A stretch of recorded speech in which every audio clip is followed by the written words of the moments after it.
que aparece durante a noite, ela some durante o dia, mas durante a noite ela chega. Parece que chega a tosse, parece que você perde o sono, você fica inquieto. A noite vai produzir espanto, e a Bíblia diz que os discípulos estavam vivendo essa situação. Eles estavam com medo. Aqueles 10 discípulos, não eram 11, não eram 12, sabe por quê? Porque um deles tinha se extraviado de forma agressiva e violenta. Era Judas Iscariotes. Existia um que não estava com eles naquele grupo, era justamente o irmão Tomé. Talvez aquele camarada que tinha mais resmungado, talvez aquele camarada que tivesse buscado convencer os discípulos. E aí?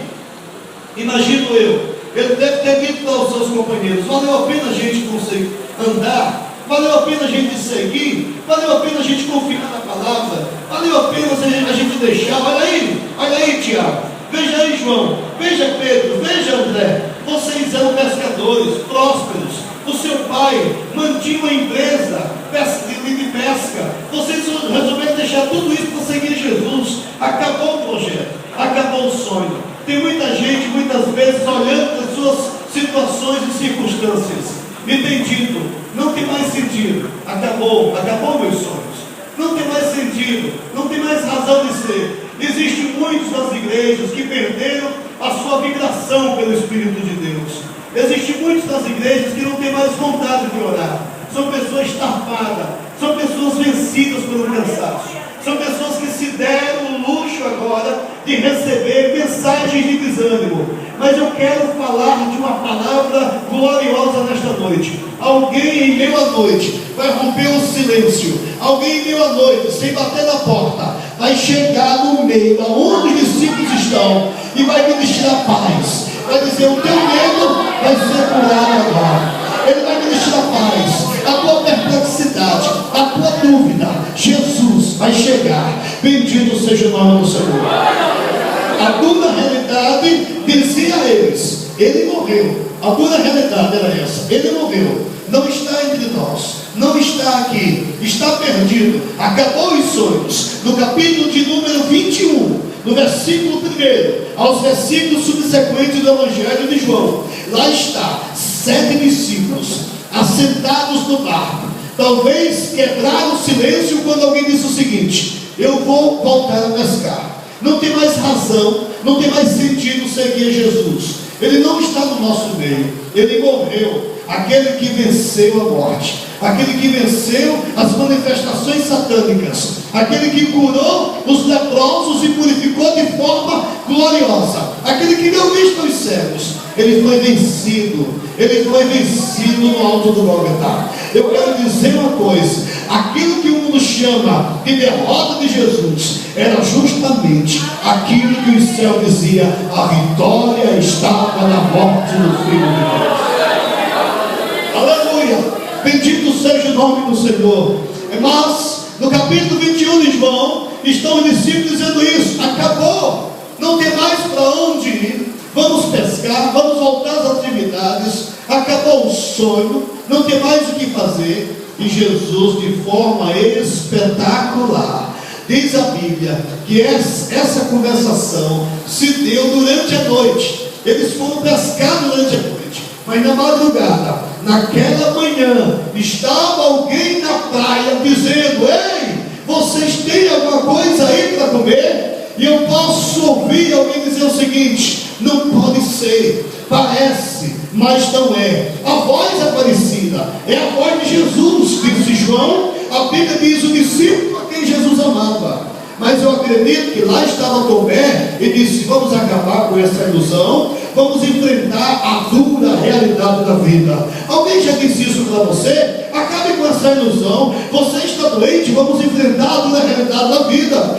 Alguém já disse para você: o teu casamento não tem mais jeito, o teu esposo, a tua esposa, o teu filho, a tua filha está vivendo isso, não tem mais jeito.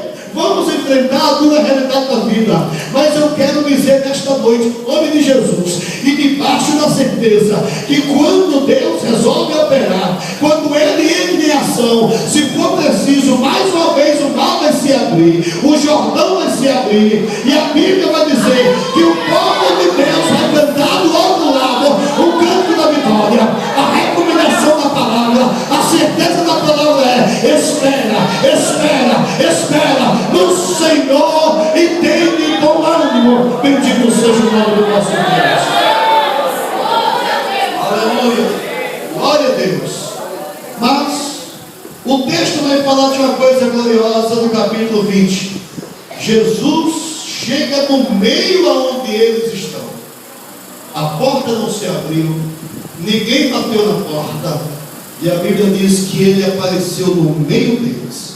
Era o primeiro dia da semana, foi justamente no domingo, o domingo da ressurreição. Ao cair da tarde, praticamente nas últimas horas do domingo, Jesus vai fazer uma visita na casa aonde os discípulos estavam trancados, aonde os discípulos estavam com medo, aonde os discípulos não enxergavam mais estímulo. Você tem vivido esta situação? Você tem passado por estes momentos? Você tem se fechado? Você tem agora dado vazão à amargura e o sofrimento da vida? A promessa é que Jesus vai aparecer no meio da tua luta e vai dizer: paz seja convosco, paz seja convosco, paz seja convosco. Tem dúvida? Veja as minhas mãos. Tem dúvida? Veja o meu lado. Tem dúvida? Olhe para mim, olhe, contemple o meu rosto. E tem uma coisa: tenha paz. E mais uma vez, parece que os discípulos ficaram inquietos e perturbados. E mais uma vez ele vai dizer: tenha paz, tenha paz. E mais uma vez ele vai falar isso. Agora, o que me chama a atenção é que ele vai fazer uma coisa que até hoje tem sido motivo de discussões teológicas. Depois que ele olha para os seus discípulos, consegue acalmar os seus discípulos, ele vai dizer: vocês têm que pregar essa palavra, e por todo mundo falar desta palavra. Queridos pastores, eu não sei o que é que vocês entendem, mas diz a Bíblia que Jesus agora se posiciona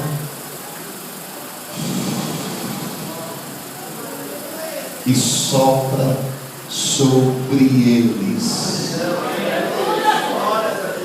Aleluia. Jesus sopra sobre os discípulos. O que seria isso? Ele disse: receba o Espírito Santo. Aleluia. Receba o Espírito Santo. Igreja sem o Espírito Santo é igreja medrosa. Jovens sem o Espírito Santo são jovens tímidos e acanhados. Obreiras sem o sopro do Espírito Santo só enxerga cansaço, dificuldades e lutas. Mas quando você recebe o sopro do Espírito de Deus, você descobre que Deus te levantou para uma missão. Você descobre que Ele te ungiu, que Ele te consagrou para um propósito. Aleluia. Para que retenha o mal e perdoe pecados. O Espírito é anunciado. E aí você fica imaginando: mas como é? Eles receberam o Espírito, e por que em Atos dos Apóstolos, capítulo 2, eles foram cheios do Espírito? Porventura, eles não tinham o Espírito Santo, eles tinham o Espírito